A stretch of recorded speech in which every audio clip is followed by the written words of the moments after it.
The placid waters of Lake Conroe, 40 miles north of Houston, revealed their grim secret on a foggy March morning in 2018.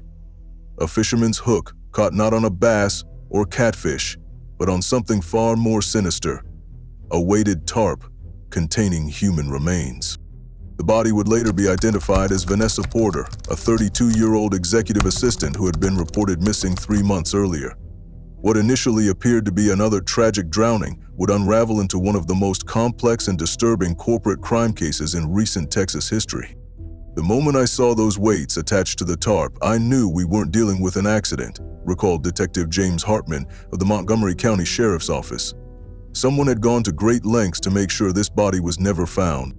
The discovery at Lake Conroe was just the beginning of a twisted tale that would expose the dark underside of Vertex Technologies, a rising software company valued at over $300 million. At the center of the investigation, CEO Richard Keller, a 45-year-old married executive with a reputation for ruthless business tactics and a seemingly perfect life.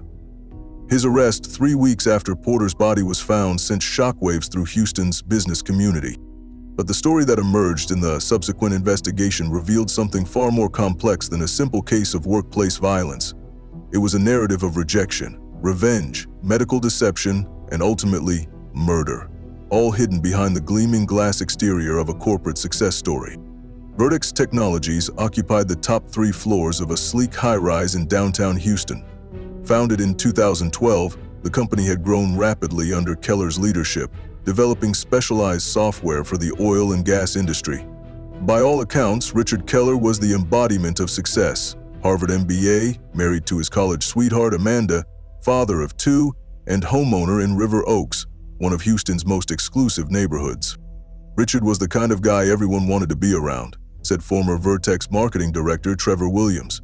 Charismatic, confident, always the smartest guy in the room. But there was something else there too, a coldness that would come out sometimes, especially when he felt challenged. This darker side of Keller was familiar to those who worked closely with him. According to multiple former employees, Keller maintained a carefully cultivated public image while behaving very differently behind closed doors. There were rumors about affairs with female employees, said Janet Morris, who worked in human resources at Vertex from 2015 to 2017. Nothing that ever resulted in formal complaints, but everyone knew. It was like an open secret. Vanessa Porter joined Vertex Technologies in January 2016 as Keller's executive assistant, a transgender woman who had completed her transition 2 years earlier. Porter was described by colleagues as exceptionally competent, professional, and private about her personal life. Vanessa was brilliant, remembered coworker Michael Chen. She had this way of anticipating what needed to be done before anyone asked. Richard relied on her for everything from scheduling to preparing presentations to managing difficult clients. Security footage from Vertex offices, later recovered by investigators, showed a professional but increasingly familiar relationship developing between Porter and Keller during her first year at the company. What the cameras didn't capture were the private interactions that, according to evidence recovered from Porter's personal devices, revealed a more complicated dynamic. Text messages retrieved from Porter's phone painted a picture of growing personal interest. In March 2016, just 2 months after starting at Vertex, Porter texted a friend, "Working for RK is intense but amazing. He actually sees me, not just what I can do for him." By summer 2016, the tone of Porter's messages had shifted. "Pretty sure he knows I'm interested," she wrote to another friend. "He's flirty one minute, all business the next." Classic married guy behavior. What Porter didn't know then was that she was merely the latest in a pattern. Investigators would later identify 3 former female employees with whom Keller had conducted affairs between 2013 and 2016. Each relationship followed a similar trajectory: flirtation, a brief affair, followed by the woman's eventual departure from the company with a generous severance package and strict non-disclosure agreement. The NDAs were ironclad, noted prosecutor Debra Washington. These women were paid very well to stay silent, and they did. Without the murder investigation, we might never have known about this pattern. But Vanessa Porter was different from Keller's previous interests in one crucial way. Her gender history was known throughout the company. While Porter lived and presented as a woman, her transgender status wasn't a secret she kept from colleagues. "She was very matter-of-fact about it," said former receptionist Alicia Dominguez. Not that she brought it up all the time, but she didn't hide it either. It was just part of who she was. Email records from Keller's corporate account showed that he was aware of Porter's transgender status when he hired her. A message to the head of HR noted, "Experience and qualifications are exceptional, background unusual but irrelevant to role, approved for hire." What no one at Vertex knew, not Porter's colleagues, not Keller, not even Porter herself until late 2016, was that she was HIV positive. Medical records obtained during the investigation revealed that Porter had contracted the virus sometime in 2015, but remained undiagnosed until a routine physical in November 2016. The annual Vertex holiday party on December 18, 2016, held at the Four Seasons Hotel in downtown Houston, would prove to be the catalyst for the tragic events that followed. Security cameras in the hotel captured footage of both Keller and Porter consuming multiple alcoholic drinks throughout the evening. "He was definitely intoxicated," recalled Williams, the former marketing director. "Richard usually kept it together at company events, but that night was different. He was loud, overly friendly. I remember thinking it was unprofessional." At 11:42 p.m., hotel security cameras showed Keller and Porter entering an elevator together. Both appeared unsteady on their feet. They exited on the 9th floor, where the company had reserved a block of rooms for employees who didn't want to drive home after drinking. What happened in room 914 that night would become a central question in the subsequent criminal case. No video evidence exists from inside the room, but Porter's text messages the following morning tell part of the story. "It had finally happened," she wrote to a close friend at 7:13 a.m. "After all this time, not exactly how I imagined, but maybe this changes everything." A reply came minutes later, "OMG details." Porter responded, "Drunk, very drunk, both of us. He came to my room to discuss the Henderson proposal." Right. One thing led to another, not super romantic, but real. We'll see what happens at work tomorrow. What Porter couldn't have known was that this encounter would transmit the HIV virus to Richard Keller, a fact that would only become apparent months later. For the next several weeks, business at Vertex continued apparently normally. Security footage showed Keller and Porter maintaining professional behavior in the office, though several colleagues noted a new tension between them. "You could feel the awkwardness," said Chen. "They went from this smooth working relationship to barely making eye contact. Something had definitely happened." In late January 2017, Porter's text messages revealed growing frustration. "Complete cold shoulder now," she wrote to a friend. "Like it never happened. Worse, I think there's something going on with him and Lisa from legal." By February, the situation had deteriorated further. Porter's journal entries, recovered from her laptop, documented increasing hostility from Keller. "Being punished for knowing his secret," she wrote on February 12. "Assigned to the Wilson account, even though he knows they're impossible to work with. Classic power move." Then, in April 2017, everything changed. Medical records show that Keller was diagnosed as HIV positive following a physical exam required by his life insurance company. Given the recency of his infection and limited number of sexual partners, Keller claimed to have been faithful to his wife except for the encounter with Porter. His doctors were able to determine with relative certainty when and from whom he had contracted the virus. What followed was a period of apparent crisis in Keller's personal and professional life. Cell phone records show multiple calls between Keller and his wife occurring at odd hours, many lasting over an hour. His physician noted in medical records that Keller appeared extremely agitated and concerned about confidentiality. On April 27, security cameras captured a heated exchange between Keller and Porter in his office. Though no audio was recorded, body language experts who later analyzed the footage described Porter as defensive and pleading, while Keller appeared aggressive and threatening. Porter's text messages that evening revealed her distress. "He knows. Somehow he knows, and he thinks I did it deliberately. Threatening to fire me, expose me, everything. How could he possibly know? I didn't even know myself until after." This was the critical misunderstanding that would eventually lead to tragedy.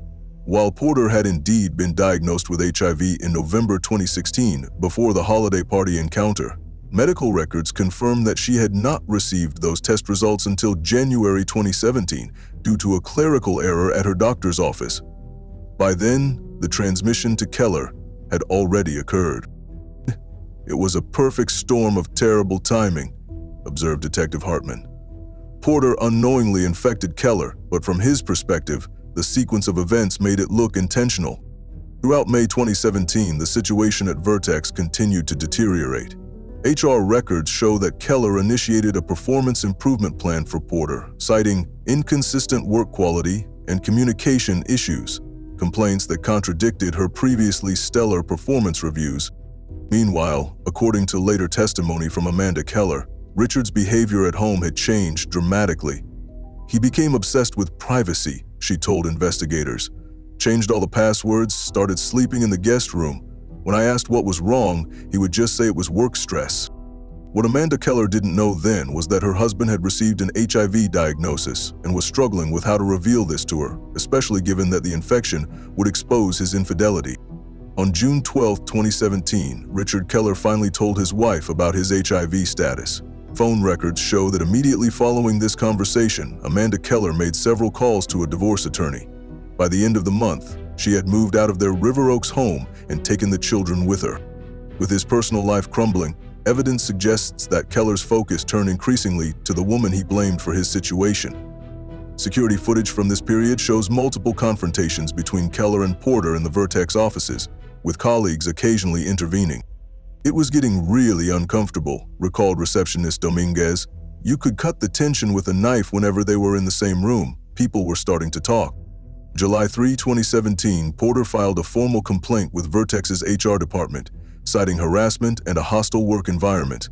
The complaint, later recovered by investigators, detailed Keller's erratic behavior and veiled threats, though it did not mention either the holiday party encounter or HIV status. 2 days later, on July 5, Keller called an emergency meeting of Vertex Board of Directors. Minutes from that meeting indicate that he accused Porter of corporate espionage and attempting to sabotage key client relationships. Despite the vague nature of these accusations, the board, largely composed of Keller's longtime associates, authorized Porter's immediate termination. Security footage from that afternoon shows Porter being escorted from the building by security, carrying a single box of personal items. Her final text message, sent to a friend as she left Vertex for the last time, read, "It's over. He won. Not sure what I'm going to do now, but I still have the truth." The truth, whatever Porter believed it to be, would never be shared. 3 days later, her apartment building's security cameras recorded her leaving at approximately 9:30 p.m. She would never return. The disappearance of Vanessa Porter initially generated little attention. As a relatively new Houston resident with few close connections in the city, her absence wasn't immediately noted by anyone other than her property manager, who reported her missing after 2 weeks of uncollected mail and missed rent payments. Houston Police Detective Maria Suarez was assigned to the case but found few leads. "At first, it looked like she might have just left town," Suarez later testified. "Her passport was missing and most of her clothes were gone. The apartment was clean, no signs of struggle." When interviewed, Richard Keller expressed mild surprise at Porter's disappearance, but suggested she might have personal issues that prompted her to leave. He noted her recent termination, but insisted it was based solely on performance concerns. The case might have remained a low-priority missing persons investigation if not for an unexpected development in October 2017. Amanda Keller, now in divorce proceedings with Richard, discovered medical records while gathering documents for their separation. These records revealed her husband's HIV diagnosis, information he had apparently concealed from his legal team in hopes of avoiding questions about how he contracted the virus. Amanda was devastated, of course, but also furious about the deception, said Claire Bennett, Amanda Keller's divorce attorney. She immediately got tested herself and thankfully was negative. That's when she started asking more questions about what else Richard might be hiding. Those questions led Amanda to contact Detective Suarez about the disappearance of Vanessa Porter, sharing her suspicions that the two situations might be connected. This new information transformed the investigation, elevating it from a routine missing persons case to a potential homicide. Cell phone records became a crucial piece of evidence. Analysis revealed that on the night Porter disappeared, Richard Keller's phone had pinged towers along a route from Houston to Lake Conroe, a significant deviation from his usual patterns. The cell tower data was damning, noted Prosecutor Washington. It placed Keller's phone traveling north from Houston around midnight, reaching the Lake Conroe area around 1:15 a.m., remaining there for approximately 40 minutes, and then returning to Houston. This matched perfectly with our theory of the crime. Equally incriminating was evidence from Keller's Tesla Model S. Despite his attempts to delete the vehicle's location history, forensic specialists were able to recover data showing the car had been driven to a boat ramp on the southern shore of Lake Conroe on the night of Porter's disappearance. With this evidence in hand, investigators obtained warrants to search Keller's home and office in December 2017. What they found solidified their case. In the garage of his River Oaks home, luminol testing revealed traces of blood that had been cleaned from the concrete floor. DNA analysis later confirmed this blood belonged to Vanessa Porter. Keller's boat, kept at a marina on Lake Conroe, also yielded evidence. Despite thorough cleaning, minute blood traces were found in seams and crevices. More tellingly, the boat's anchor was missing, replaced with a newer model. Investigators theorized that the original anchor had been used to weigh down Porter's body. Financial records showed that Keller had purchased several concrete blocks from a hardware store in North Houston the day before Porter's disappearance. Security footage from the store confirmed it was Keller who made the purchase, paying in cash, but identifiable on camera. As these pieces came together, investigators developed a theory of what had happened on July 8, 2017. They believed Keller had lured Porter to his home, perhaps suggesting a reconciliation or settlement regarding her termination. There, he attacked her, likely in the garage, causing fatal injuries. He then transported her body in his Tesla to Lake Conroe, transferred it to his boat, and disposed of it in the lake, weighted down to prevent its discovery. It was meticulously planned, Detective Hartman observed. Except for the fact that bodies in lakes eventually surface, no matter how well you weight them down. The gases produced during decomposition create buoyancy that's hard to counteract. This is precisely what happened in March 2018, when Porter's remains were discovered by the fishermen at Lake Conroe. Despite 8 months in the water, the medical examiner was able to identify the body through dental records and a distinctive tattoo that had remained partially intact. The cause of death was determined to be blunt force trauma to the head, consistent with multiple strikes from a heavy object. Concrete particles embedded in the skull fractures suggested one of the blocks purchased by Keller may have been the murder weapon before being used to weight down the body. With this physical evidence, plus the digital trail from cell phones, vehicle data, and security cameras, investigators felt they had built an overwhelming case. On March 28, 2018, Richard Keller was arrested at Vertex Technologies headquarters, led out in handcuffs past shocked employees. "No one could believe it," recalled Chen.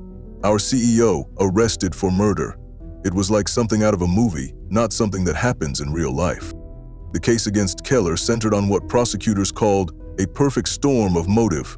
First was the HIV transmission, which had destroyed his marriage and threatened his carefully constructed public image. Second was the potential professional embarrassment if his affairs with employees, particularly a transgender woman, became public knowledge. Finally, there was the fear that Porter might file a wrongful termination lawsuit that could expose all of these secrets. Richard Keller's entire life was built around control and perception, Prosecutor Washington told the jury in her opening statement. Vanessa Porter threatened that control. She knew his secrets. She had the power to destroy everything he had built, and for that, she paid with her life. Keller's defense team attempted to portray Porter's death as either an accident or a crime committed by someone else. They highlighted the lack of eyewitnesses and suggested that Porter might have had other enemies unrelated to her work at Vertex. They also attempted to use Porter's transgender status and HIV diagnosis to cast doubt on her character, a strategy that backfired badly with the jury and sparked outrage from LGBTQ advocacy groups. The defense's approach was not just morally repugnant but strategically misguided, observed legal analyst Patricia Dominguez. They essentially confirmed the prosecution's portrayal of Keller as someone who would view Porter's gender identity as something shameful, rather than just another aspect of who she was. After a 6-week trial that captivated Houston and generated national headlines, the jury deliberated for just 7 hours before returning a guilty verdict on charges of first-degree murder. In June 2019, Richard Keller was sentenced to life in prison without the possibility of parole. The aftermath of the case brought significant changes to Vertex Technologies. The board of directors was reconstituted, with several members resigning due to their failure to investigate Porter's harassment claims. The company established new policies regarding workplace relationships and strengthened protections for LGBTQ employees. Amanda Keller, who testified for the prosecution, finalized her divorce and received a substantial settlement. She later established a foundation supporting victims of workplace harassment and discrimination. For the colleagues who had worked alongside both Keller and Porter, the case left lasting impressions about the dangers that can lurk beneath seemingly ordinary workplace tensions. "I think about Vanessa all the time," said Shen in a 2020 interview. "She was just trying to do her job, maybe find some happiness. She had no idea she was walking into such danger." The case has since been featured in multiple true crime documentaries and cited in legal textbooks discussing the intersection of workplace harassment, discrimination, and violence. It serves as a sobering reminder of how quickly professional conflicts can escalate when combined with personal secrets, power imbalances, and unchecked privilege. Detective Hartman, who led the investigation, reflected on the case's legacy. What happened to Vanessa Porter wasn't just a murder.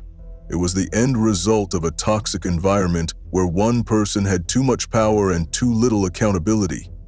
The tragedy is that there were warning signs all along, but no one with the authority to act paid attention until it was too late.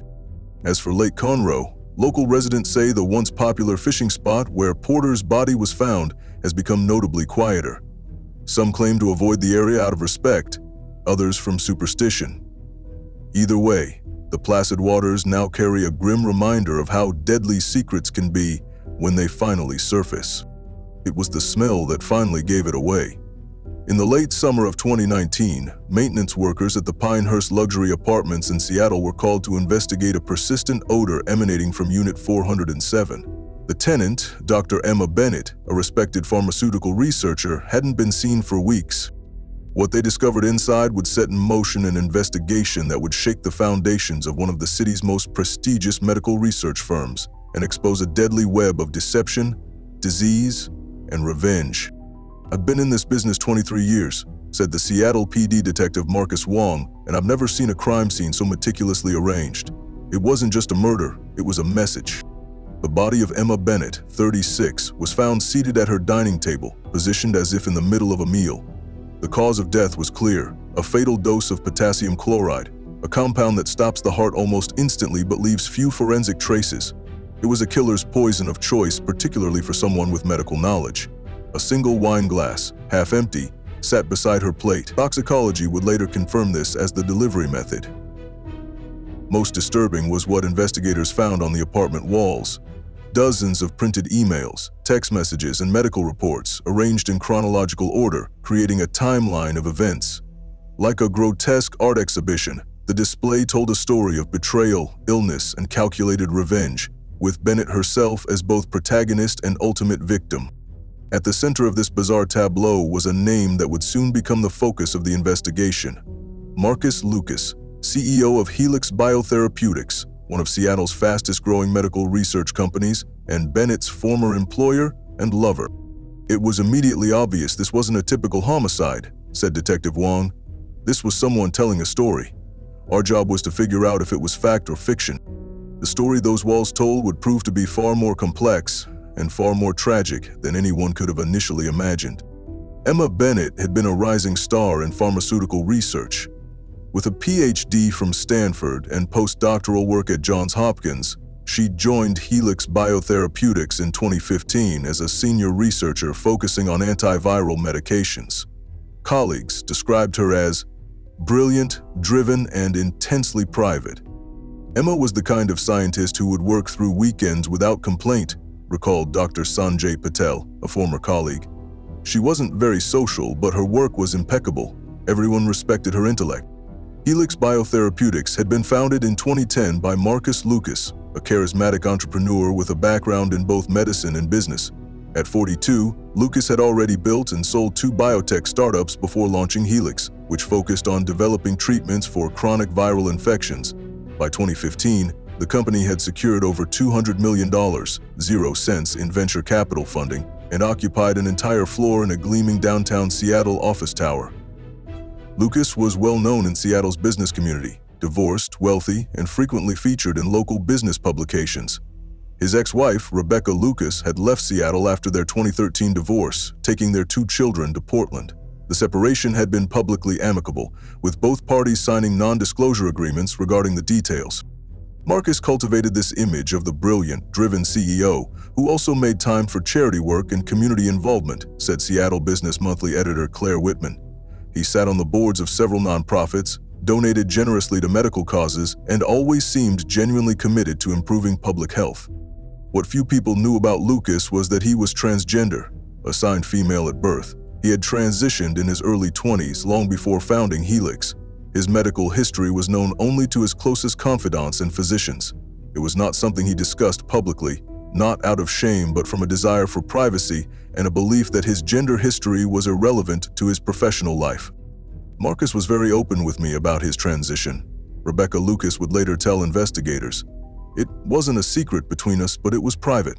He didn't feel it defined him, and he didn't want it to be the first thing people knew about him. Emma Bennett discovered Lucas's transgender status accidentally in late 2016, approximately a year after joining Helix. As part of her research, she had been reviewing anonymized patient data from a clinical trial. According to evidence later found in her apartment, she recognized certain markers in one patient profile that matched what she knew about Lucas's medical history, including a unique combination of medications he took for an unrelated condition. Instead of reporting the privacy breach, records show that Bennett approached Lucas directly. Their initial conversation, reconstructed from text messages recovered from Bennett's phone, was professional. Bennett expressed concern about the data security protocols and offered to help strengthen them. Lucas appeared grateful for her discretion. This interaction marked the beginning of a closer relationship between the CEO and the researcher. Security footage from Helix showed increasingly frequent meetings in Lucas's office over the following months. By early 2017, these meetings often extended beyond normal business hours. The change in their dynamic was subtle but noticeable, remembered Helix's former head of security, James Wilson. They went from strictly professional to something more familiar, nothing inappropriate, just the small signals that suggest 2 people are becoming friends rather than just colleagues. What those around them didn't know was that this friendship had evolved into a romantic relationship. According to messages recovered from both their devices, Lucas and Bennett began an intimate relationship in March 2017, carefully hidden from their colleagues. "I've never felt this kind of connection before," Lucas wrote in one message dated April 12, 2017. "You understand me in ways I didn't think were possible." Bennett's replies showed similar enthusiasm but also caution. "We need to be careful at work. Your position makes this complicated for both of us." Their concerns were well-founded. Helix's employee handbook explicitly discouraged relationships between managers and subordinates, with special emphasis on executives. The policy wasn't an outright prohibition, but required disclosure to human resources to manage potential conflicts of interest. Neither Lucas nor Bennett made such a disclosure. The relationship progressed intensely but discreetly throughout the spring and summer of 2017. They were careful to maintain professional boundaries at work while meeting regularly at Bennett's apartment, which was located in a building where few Helix employees lived. What neither realized during this period was that Emma Bennett had contracted HIV, likely from a previous relationship before meeting Lucas. Medical records found in her apartment showed she had last been tested in early 2015 before joining Helix, with negative results. She had not been tested again until September 2017. That test, prompted by persistent flu-like symptoms, revealed her HIV-positive status. The doctor's notes, later recovered by investigators, indicated that Bennett was shocked and distressed by the diagnosis. Her viral load suggested she had been infected for at least a year, possibly longer. Text messages sent from Bennett to Lucas in the days following her diagnosis showed her struggle with how to share this news. "Need to talk to you about something important. It's medical. Nothing to panic about, but we should discuss soon," she wrote on September 14, 2017. Before this planned conversation could take place, an unexpected development dramatically altered their situation. On September 18, 2017, Helix announced it had secured a $300 million zero-cents investment from a Japanese pharmaceutical giant, contingent on Marcus Lucas remaining CEO for at least 5 years. The deal would transform Helix from a promising startup to a major industry player. The investment brought intense media scrutiny and increased demands on Lucas's time. His messages to Bennett became less frequent, often focusing on work rather than their relationship. Their planned discussion about her diagnosis was repeatedly postponed. "Can't meet tonight after all. Investors in town. Rain check?" read a typical message from this period. Bennett's responses showed growing frustration but continued patience. By November 2017, without having disclosed her HIV status to Lucas, Bennett began showing signs of increasing distress. Colleagues noted she was losing weight and frequently called in sick. Her work, previously exemplary, started showing inconsistencies. "She went from being our most reliable researcher to someone we worried about," said lab director Dr. Jennifer Chin. "I asked her several times if everything was okay, but she always insisted she was just dealing with some minor health issues that would resolve soon." What Bennett didn't know was that Lucas had begun experiencing symptoms of his own. Medical records obtained during the investigation showed he visited his physician on December 4, 2017, complaining of persistent fatigue, night sweats, and weight loss. Given his comprehensive medical history, including his transgender status and the hormone therapy he had maintained for over 2 decades, his doctor ordered an extensive panel of tests. On December 11, 2017, Marcus Lucas was diagnosed with HIV. The timing of infection, based on viral load testing, indicated he had contracted the virus approximately 3 to 4 months earlier, a time frame that coincided with his relationship with Bennett. Lucas's reaction to this diagnosis was complex. Text messages to his ex-wife Rebecca revealed his shock and concern, particularly about potential public disclosure. "This could ruin everything," he wrote. "Not just the company, but everything I've built." What happened next would become the subject of intense investigation. On December 15, 2017, security cameras at Helix captured Lucas calling Bennett into his office for a private meeting.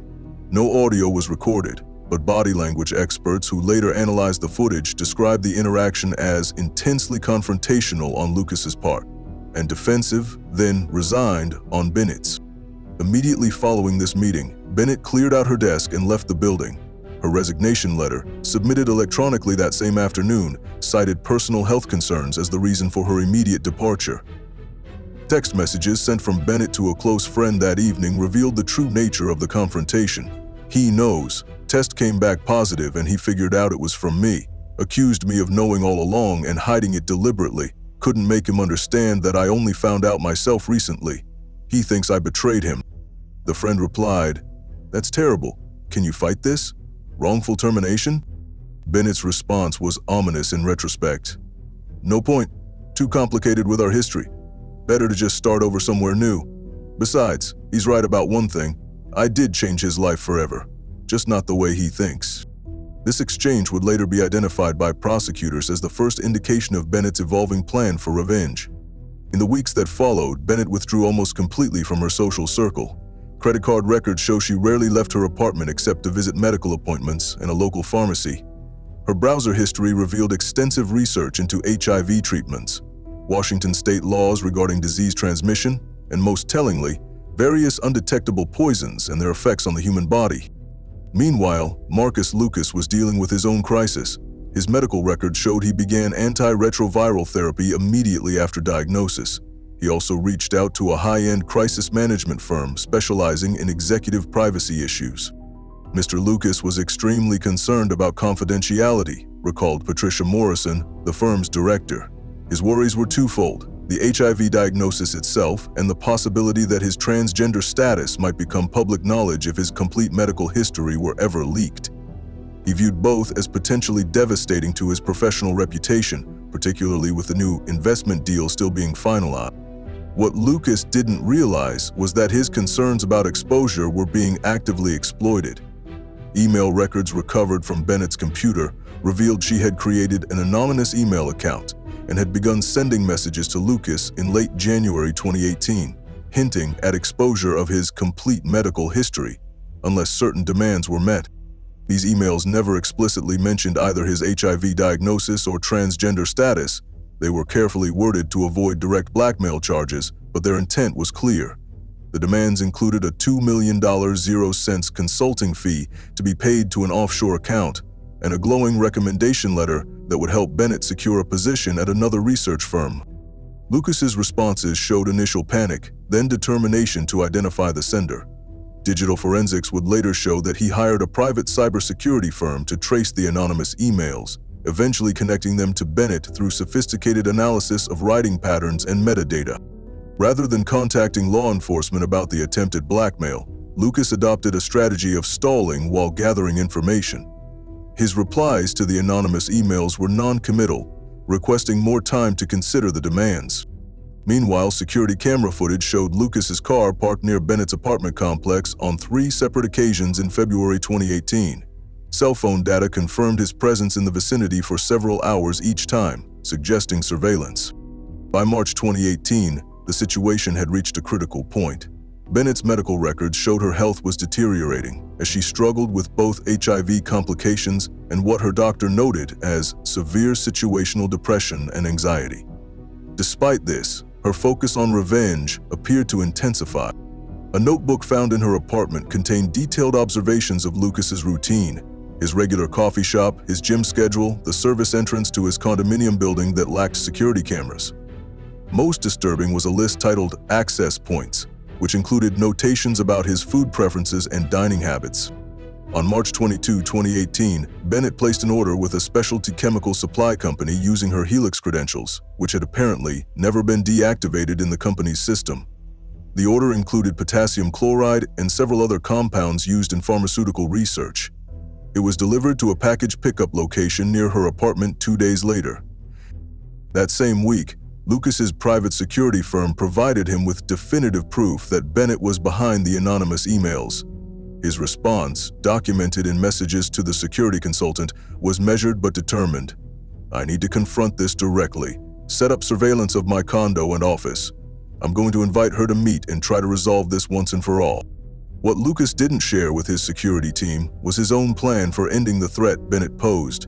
Credit card records showed he purchased an untraceable prepaid phone on March 25, used it to make a single call to Bennett's number, and then discarded it.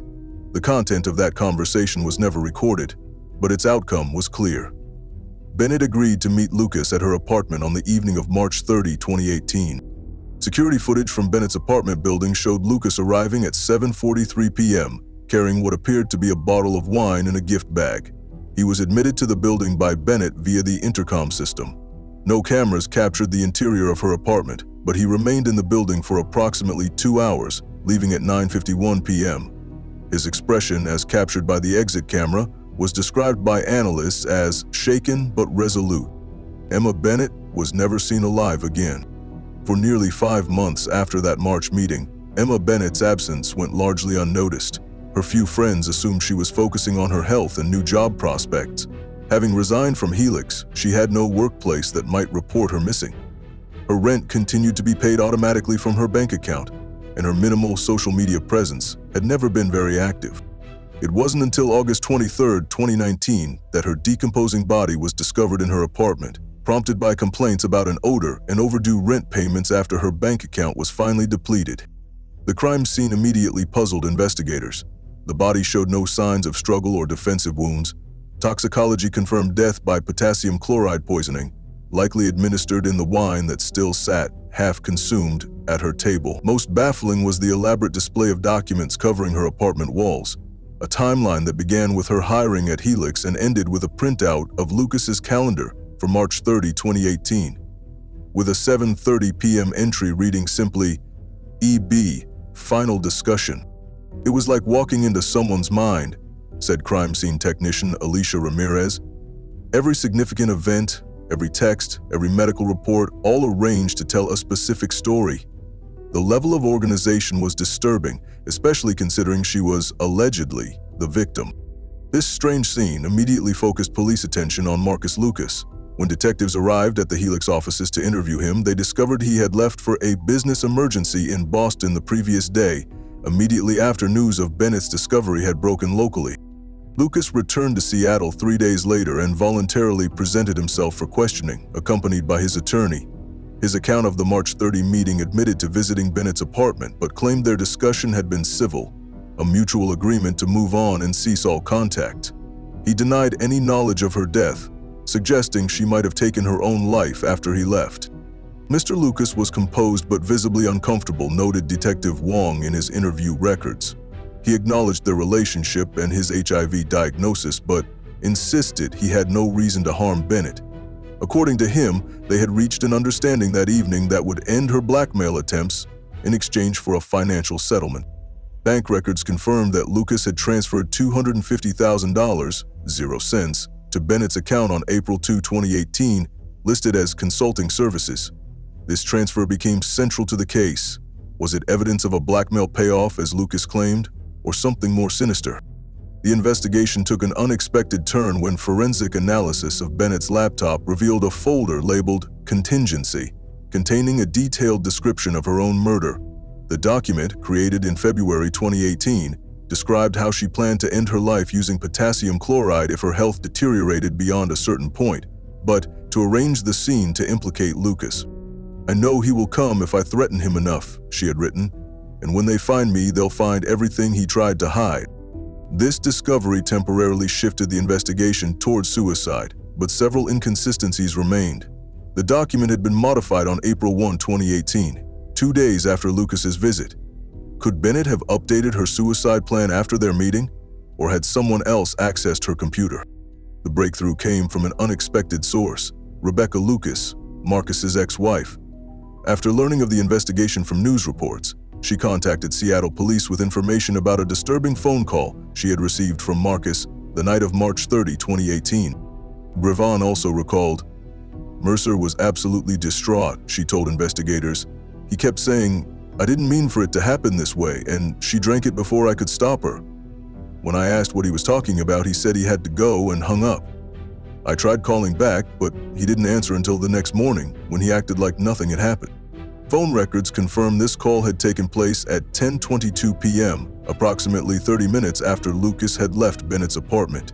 Rebecca Lucas also provided text messages from the following day in which Marcus claimed he had been working through some medication side effects and apologized for his confusing call. Armed with this new information, detectives secured warrants for Lucas's home, office, and electronic devices. What they found painted a picture very different from the mutual agreement Lucas had described. A hidden safe in Lucas's home office contained a small vial of potassium chloride, matching the batch ordered by Bennett using her Helix credentials. His search history revealed extensive research on undetectable poisons and mimicking suicide, searches that mirrored Bennett's own research but occurred several days later. Most damning was a draft email found in his deleted items folder, addressed to his crisis management team but never sent. Dated March 29, 2018, it read in part, "If Bennett refuses to be reasonable tomorrow, I'll have no choice but to use the contingency plan. The company cannot withstand this kind of scandal, especially with my medical history potentially becoming public. Sometimes solving one problem creates another, but at least the second problem can be managed with proper planning." When confronted with this evidence, Lucas's carefully constructed narrative began to crumble. After 6 hours of interrogation, he offered a new version of events. He had indeed brought poisoned wine to Bennett's apartment, intending to kill her to end the blackmail threat. However, he claimed that Bennett had somehow anticipated this and switched the glasses when he wasn't looking, essentially using his murder attempt to commit suicide in a way that would ensure he was blamed. "It was an extraordinary claim," said prosecutor Elena Vasquez. He was essentially arguing that Bennett had manipulated him into becoming an instrument of her suicide, a final act of revenge that would destroy him even as it ended her life. This explanation aligned with some evidence, particularly Bennett's contingency document, but contradicted other facts. If Bennett had planned her own death as revenge, why wait 5 months to be discovered? The autopsy indicated she had died shortly after Lucas's visit, not weeks or months later. Forensic analysis of the wine glasses provided the final piece of the puzzle. While both contained traces of potassium chloride, only one showed fingerprints, Bennett's on the stem and rim. Lucas's fingerprints were found on the bottle, and the second, unused glass, suggesting he had indeed brought the wine but had not consumed any himself. Most tellingly, the position of the glasses on the table, documented in crime scene photos, showed Bennett's glass closest to her plate, while the unused glass sat across the table, the standard placement for 2 people dining together. This contradicted Lucas's claim of glasses being switched. As investigators pieced together the most likely sequence of events, a tragic narrative emerged. Lucas had arrived at Bennett's apartment with poisoned wine, intending to end the blackmail threat permanently. Bennett, already contemplating suicide due to her deteriorating health and the collapse of her career, recognized his intent but chose to drink the wine anyway, turning his murder attempt into an assisted suicide that would ensure his ultimate downfall. The elaborate wall display had been prepared in advance, a final testament designed to tell her side of the story when her body was eventually discovered. The missing 5 months, the gap between her death and discovery, had likely been an unplanned consequence of her automatic bill payments continuing until her accounts were depleted. It was a murder-suicide with only one actual death, observed Detective Wong. Bennett used Lucas's attempt on her life to facilitate her own death while simultaneously ensuring he would face consequences. On November 5, 2019, Marcus Lucas was charged with first-degree murder. The prosecution's case acknowledged the complexity of the situation, but maintained that regardless of Bennett's possible suicidal intentions, Lucas had arrived with the clear intent to kill her and had provided the means that caused her death. The trial, which began in February 2020, became a media sensation. It had everything: a successful CEO with a hidden past, a brilliant researcher with a terminal diagnosis, blackmail, revenge, and a death scene bizarre enough to capture public imagination. The defense attempted to portray Bennett as the true villain, a vengeful blackmailer who had deliberately infected Lucas with HIV and then choreographed her own death to destroy him. They highlighted her detailed planning, the contingency document, and her deteriorating mental state as evidence that Lucas was the victim of an elaborate trap. Emma Bennett created a perfect storm of circumstances to ensure that whether she lived or died, Marcus Lucas would suffer, argued defense attorney Jonathan Mills. She leveraged his deepest fears, exposure of his medical history and gender transition, to torture him psychologically before using his desperate response to frame him for murder. The prosecution countered with the simple facts. Lucas had brought poison to Bennett's apartment with clear intent to kill her. Regardless of her possible willingness to die, his actions constituted murder under Washington state law. The defendant wants you to believe he's the victim of a masterful plot, Prosecutor Vasquez told the jury. But strip away the complexity, and what remains is a powerful man who chose to commit murder rather than face the consequences of his actions or seek help from law enforcement regarding the alleged blackmail. After a 6-week trial and 3 days of deliberation, the jury returned with a compromise verdict: guilty of second-degree murder rather than first-degree. The distinction acknowledged some merit to the defense's argument that the killing had not been fully premeditated, but rejected the notion that Lucas bore no criminal responsibility. On April 17, 2020, Marcus Lucas was sentenced to 18 years in prison. In delivering the sentence, Judge Miranda Hopkins noted the extraordinary circumstances of the case, while emphasizing that they did not excuse the defendant's actions. This court acknowledges the complexity of human behavior and the tragic intersection of illness, fear, and poor decisions that led to this point, she stated. However, our society cannot accept the proposition that murder becomes justifiable when one feels threatened by exposure of one's secrets, no matter how personal those secrets may be. The aftermath of the case brought significant changes to Helix Biotherapeutics. The scandal and subsequent investigation revealed numerous irregularities in the company's operations, from inadequate background checks to poor security protocols for sensitive medical information. The Japanese investment was withdrawn, and the company's stock plummeted. In June 2020, Helix was acquired by a competitor for a fraction of its former valuation. Most of its research staff found positions elsewhere, but the company's groundbreaking work on antiviral medications was delayed by years. Public health advocates used the case to highlight the ongoing stigma surrounding HIV and the desperate measures people might take to conceal their status. LGBTQ rights organizations similarly pointed to Lucas's fear of having his transgender status exposed as evidence of persistent discrimination, even among society's most privileged members. For the investigators who unraveled the case, the Lucas-Bennett affair remains a stark reminder of how personal secrets, disease, and fear can combine with deadly consequences. What struck me most about this case was how much pain could have been avoided with honesty, reflected Detective Wong in a 2021 interview. Bennett's fear of rejection prevented her from disclosing her HIV status when she first learned of it. Lucas's fear of exposure led him to murder rather than legal recourse for blackmail. 2 brilliant careers and 1 life destroyed because neither person could face the truth. The apartment where Emma Bennett died remained unoccupied for nearly 2 years after the trial concluded. When it was finally re-rented in early 2022, the property management company disclosed nothing about its history to the new tenants. The walls had been repainted, the floors refinished, all physical traces of the tragedy erased. But among Seattle's medical research community, the story lives on as a cautionary tale about the dangers of secrets, the devastating impact of stigma, and the thin line between victim and perpetrator when desperation drives human behavior to its darkest extremes. For more interesting crime stories, check this out.